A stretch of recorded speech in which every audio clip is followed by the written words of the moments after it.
اعوذ باللہ من الشیطان اللعین الرجیم بسم اللہ الرحمن الرحیم الحمد للہ رب العالمین الصلاة والسلام علی رسولہ الکریم سیدنا و نبینا و طبیب نفوسنا و حبیب قلوبنا و شفیع ذنوبنا ابی القاسم محمد صلی اللہ علیہ وآلہ وسلم وعلى آل بیتہ الطیبین الطاہرین المعصومین. اما بعد، الطائب من الذنب کمن لا ذنب لہ، توبہ کرنے والا ایسے ہی ہے جیسے کہ اس نے کوئی گناہ نہ کیا ہو. آج آپ کی خدمت میں امام صادق علیہ السلام کے انتہائی باوثوق صحابی سے منقول ایک تائب شخص کی اور روایت، تائب شخص کے احوال آپ کی خدمت میں پیش کرنے کی سعادت حاصل کر رہے ہیں. ابو بصیر کہتا ہے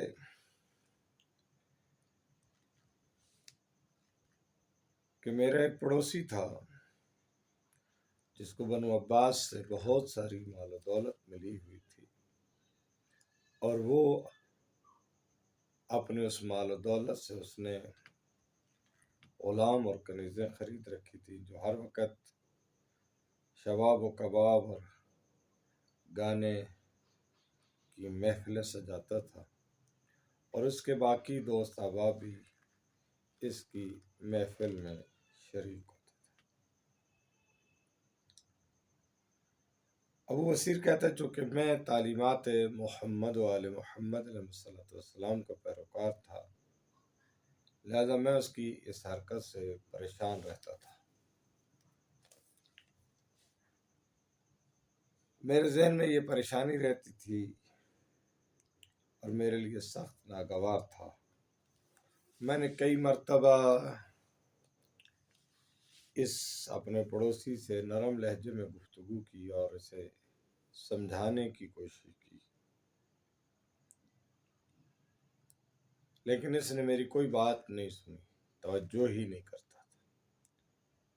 ابو بصیر کہتا ہے کہ میں نے امر بالمعروف اور نہی عن المنکر کو ترک نہیں کیا، میں ہمیشہ امر بالمعروف اور نہی عن المنکر کرتا رہا، لیکن اس پر کوئی اثر نہیں ہوا.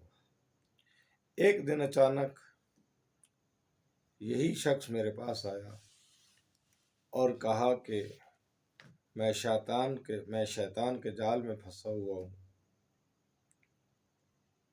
اگر آپ، یعنی وہ شخص جو ہے وہ ابو بصیر سے کہتا ہے، اگر آپ میری حالت اپنے مولا و آقا حضرت امام صادق علیہ السلام سے بیان کریں، شاید وہ توجہ کریں اور میرے سلسلے میں مسیحائی نظر ڈال کر مجھے اس گندگی، فساد اور بدبختی سے نجات دلائیں.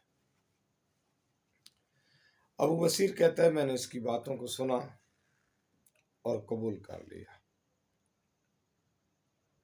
ایک مدت کے بعد جب میں مدینہ گیا اور امام صادق علیہ السلام کی خدمت میں مشرف ہوا اور اپنے اس پڑوسی کے حالات امام صادق علیہ السلام کی خدمت میں پیش کیے اور اس سلسلے میں اپنی پریشانی کا اظہار کیا، تمام حالات سن کر امام صادق علیہ السلام نے فرمایا جب تم کوفہ جاؤ، اے ابو بصیر جب تم کوفہ جاؤ پہنچنا تو وہ شخص تم سے ملنے کے لیے آئے گا، میری طرف سے اسے سلام کہنا اور اسے پیغام دینا کہ اگر اپنے تمام برے کاموں کو ترک کر دے، لہو و لعب کی ترک کر دے، تمام برے کاموں کو چھوڑ دے تو میں تمہاری جنت کا ضامن ہوں۔ ابو بصیر کہتے ہیں کہ جب میں کوفہ پہنچا، سارے لوگ مجھے ملنے کے لیے آئے، دوست احباب بھی ملنے کے لیے آئے، وہ شخص بھی مجھے ملنے کے لیے آیا۔ جب وہ جانے لگا تو میں نے اس سے کہا کہ ابھی ٹھہرو، ابھی میں نے تم سے بات کرنی ہے۔ جب سب لوگ چلے گئے اور میں اور وہ شخص اکیلا رہ گئے تو میں نے اسے امام صادق علیہ السلام کا مکمل پیغام اور سلام پہنچایا۔ چنانچہ جب اس نے سلام سنا تو بڑا تعجب کیا، تعجب سے کہتا ہے تمہیں خدا کی قسم سچ بتاؤ، کیا واقعاً امام صادق علیہ السلام نے مجھے سلام بھیجا ہے؟ ابو بصیر کہتا ہے ہاں، امام نے سلام بھی بھیجا ہے اور فرمایا تم اگر گناہوں کو ترک کر دو تو تمہاری جنت کا ضامن بھی ہوں۔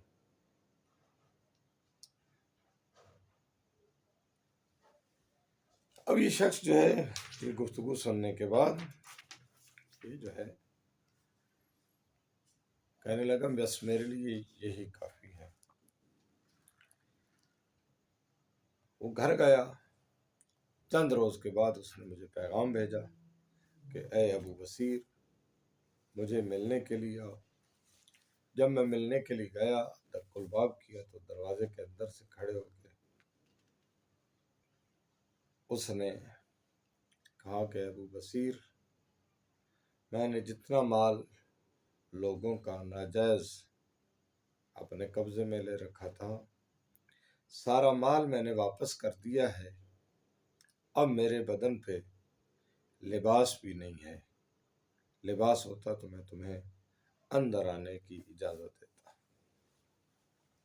ابو بصیر کہتا ہے کہ میں نے اس شخص کے لیے لباس مہیا کیا اور اس کی احوال پرسی کے لیے بھی آنا جانا رکھتا تھا۔ اس نے چونکہ توبہ کر لی، ہر مال حرام واپس کر دیا، توبہ کر لی۔ اب وہ یہ کہتا ہے کہ پھر کچھ دنوں بعد اس نے مجھے پیغام بھیجا۔ میں جب اس کے پاس گیا تو پتہ چلا کہ وہ بیمار تھا، میں نے اس کی عیادت کی۔ چند روز تک وہ بیمار رہا،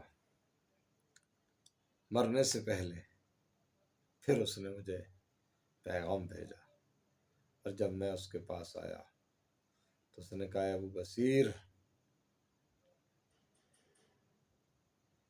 اے ابو بصیر، چند لمحوں کے لیے میرے سامنے وہ شخص بے ہوش ہوا، جب ہوش میں آیا تو مسکرا رہا تھا اور کہہ رہا تھا ابو بصیر، جو وعدہ آقا و مولا امام صادق علیہ السلام نے کیا تھا کہ تم توبہ کر لو تو میں تمہاری جنت کا ضامن ہوں، وہ وعدہ امام صادق علیہ السلام نے پورا کر دیا ہے۔ یہ کہہ کر وہ دنیا سے رخصت ہو گیا۔ ابو بصیر کہتا ہے کہ میں اسی سال حج پہ گیا، اعمال حج بجا لانے کے لیے زیارت رسول اکرم اور امام صادق علیہ السلام سے ملاقات کے لیے مدینہ گیا۔ جب میں امام علیہ السلام سے ملاقات کے لیے مشرف ہو رہا تھا تو میرا ایک پاؤں حجرے کے اندر تھا اور ایک پاؤں باہر تھا۔ امام صادق علیہ السلام نے مجھے فرمایا کہ اے ابو بصیر، ہم نے تمہارے پڑوسی کے بارے میں کیا ہوا وعدہ پورا کر دیا ہے۔ یعنی اگر انسان توبہ خالص کرے تو امام صادق علیہ السلام جنت کے ضامن بن جاتے ہیں، آئمہ جنت کے ضامن بن جاتے ہیں، اور جب آئمہ اور پیغمبر اسلام جنت کے ضامن بن جاتے ہیں تو پھر جنت یقینی ہے۔ رب العزت ہمیں صحیح معنوں میں توبہ کی توفیق نصیب فرمائے۔ السلام علیکم ورحمۃ اللہ وبرکاتہ۔